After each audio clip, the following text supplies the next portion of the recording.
So, solution to critical section problem. There is mutual exclusion, progress, and bounded waiting. We have seen it in the previous part. So, next is critical section handling in OS.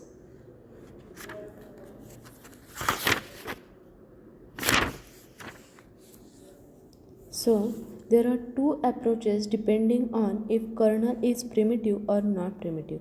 If it is primitive, then it allows the preemption of the process when running in kernel mode, and if it is non-primitive, then it runs until exist kernel mode, blocks or voluntarily eats CPU. Essentially, it is free of race condition in kernel mode. So, critical section, a shared resource, is known as a critical resource. The portion of the program that uses a critical resource is known as a critical section of the program. It is necessary that only a program should be allowed to enter its critical section. In case of an input-output device, we want that only one process should have control over it. This is necessary for avoiding a race condition. In case of shared memory, the shared file or the shared anything, it is necessary to prohibit more than one process from reading and writing the shared data at the same time. This is also known as mutual exclusion. The mutual exclusion is a method of making sure that if one process is using a shared variable or a file, then the other process will be excluded from doing the same thing. If we find a method such that no two processes are ever in their critical section at the same time, we can avoid the race condition.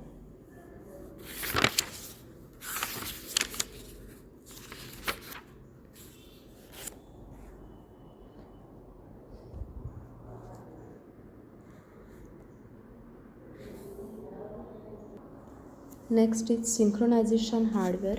Many systems provide hardware support for implementing the critical section code. All solutions below based on the idea of locking. So the protecting critical regions via locks. Uniprocessors, it could disable interrupts. Currently running code would execute without prevention, generally too efficient on multiprocessor system. Operating system using this not broadly scalable. The modern machines provide special automatic hardware instruction. So either test memory word and set value or swap contents of two memory words.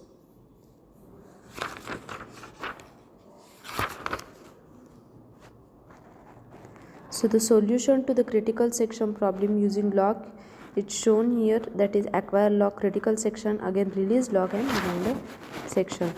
Next point is semaphore.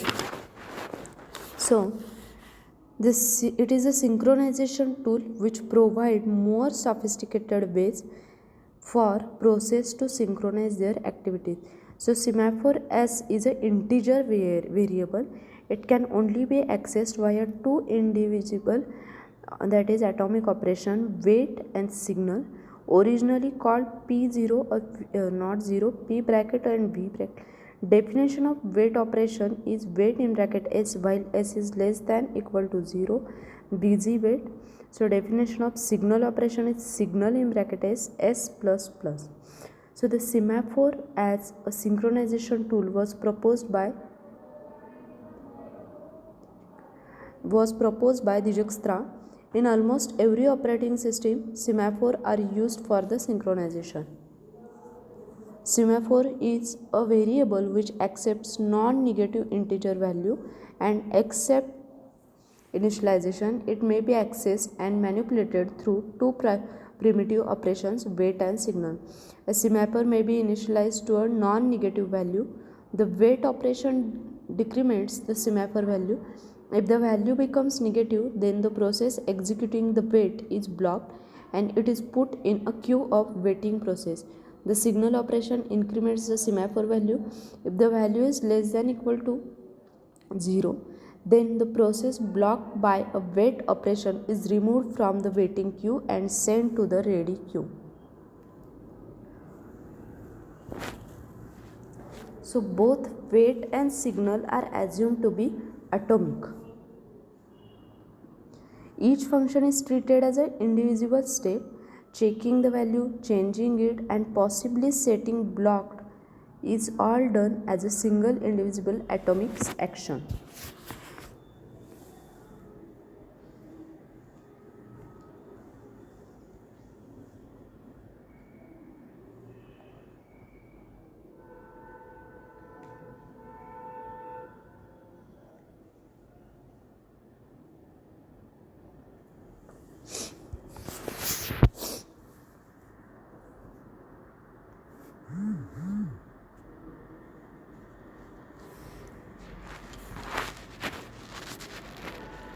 Next is the semaphore usage.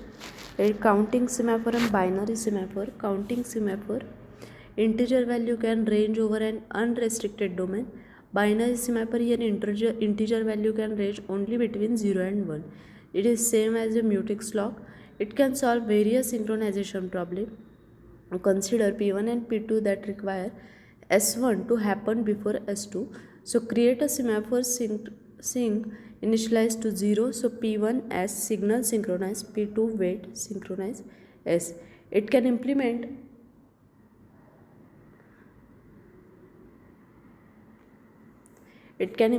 a counting semaphore S as a binary semaphore.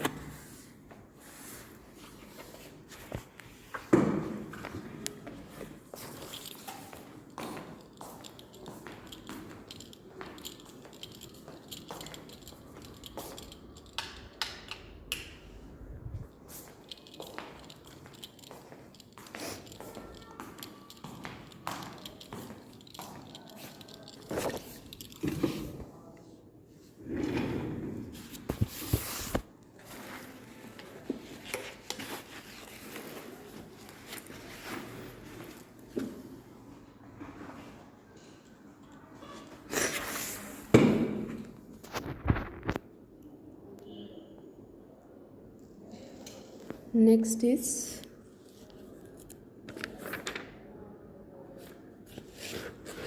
semaphore implementation. The must guarantee that no two processes can execute the wait and the signal on the same semaphore at the same time. Thus, the implementation becomes a critical section problem where the wait and signal code are placed in a critical section. It could now have a busy waiting in critical section implementation, but implementation code is short. It is little busy waiting if critical section rarely occupied. Now note that applications may spend a lots of time in the critical section, and therefore this is not a good solution.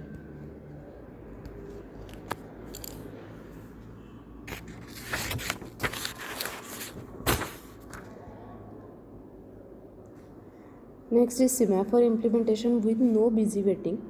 With each semaphore, there is an associated waiting queue. Each entry in a waiting queue has two data items. One is value, that is of type integer, and second is pointer to next record in the list. So there are two operations, block and wake up.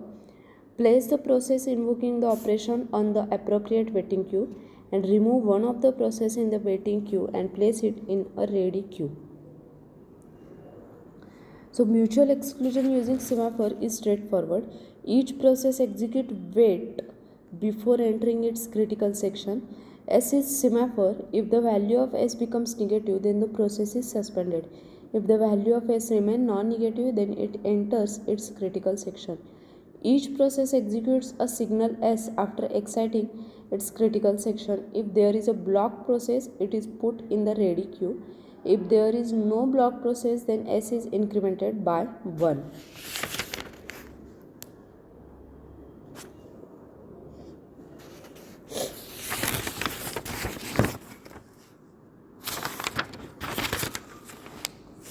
Then IPC problems. Some classical problems faced in concurrent processing are producer-consumer problem, readers-writers problem, and the dining philosophers problem.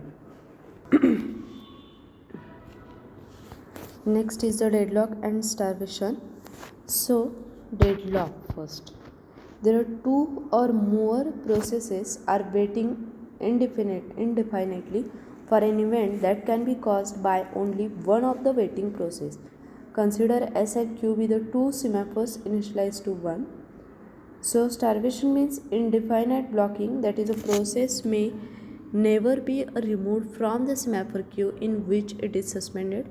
A priority inversion is scheduling problem when lower priority process holds a lock needed by higher priority process, solved via priority inheritance protocol. Now introduction to deadlock. In multi-programming environment, several processes may compete for a fixed number of resources. A process requests a resource, and if the resource is not available at that time, then it enters a wait state. It may happen that it will never gain access to the resource. If that resource is being held by other waiting process, a set of processes is deadlocked if each process is waiting for a resource that is held by deadlock process.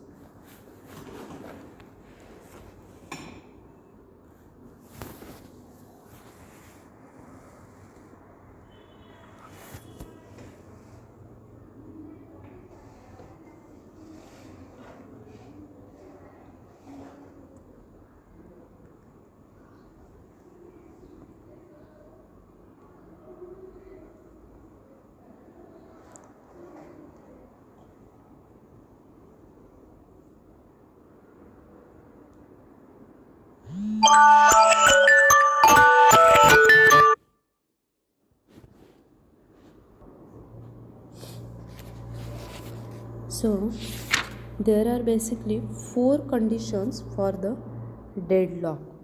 The four conditions must hold for a deadlock to be possible. The first condition is mutual exclusion condition. Here, each resource is either free or assigned to exactly one process. Second, hold and wait condition. Here, a process may hold allocated resources while waiting for the allocation of the other resources. Third one, no preemption condition.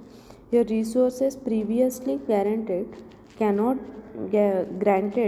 be forcibly taken away from a process. The fourth one, circular wait condition. There must exist a closed chain of processes, each of which is waiting for a resource held by the next member of the chain.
So these four conditions can be modeled using a directed graph.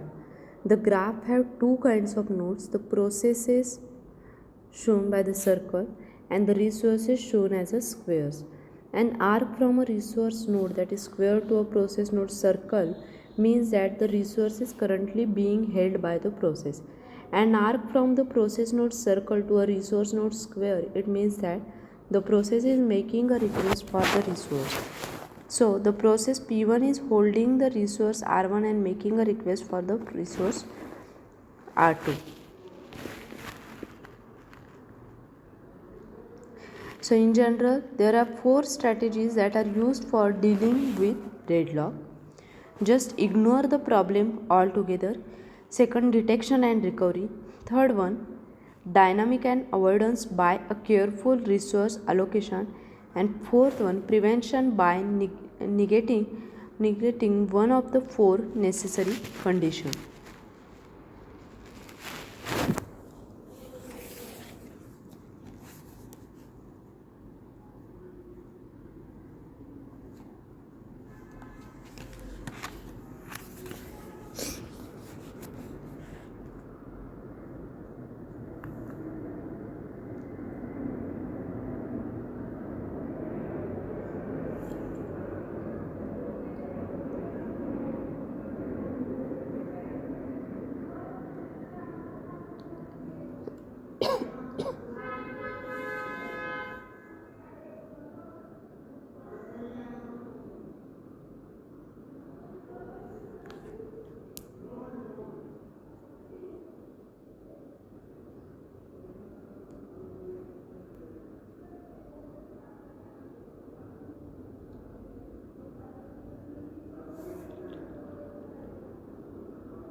So next part, dealing with deadlock detection and recovery, resource allocation,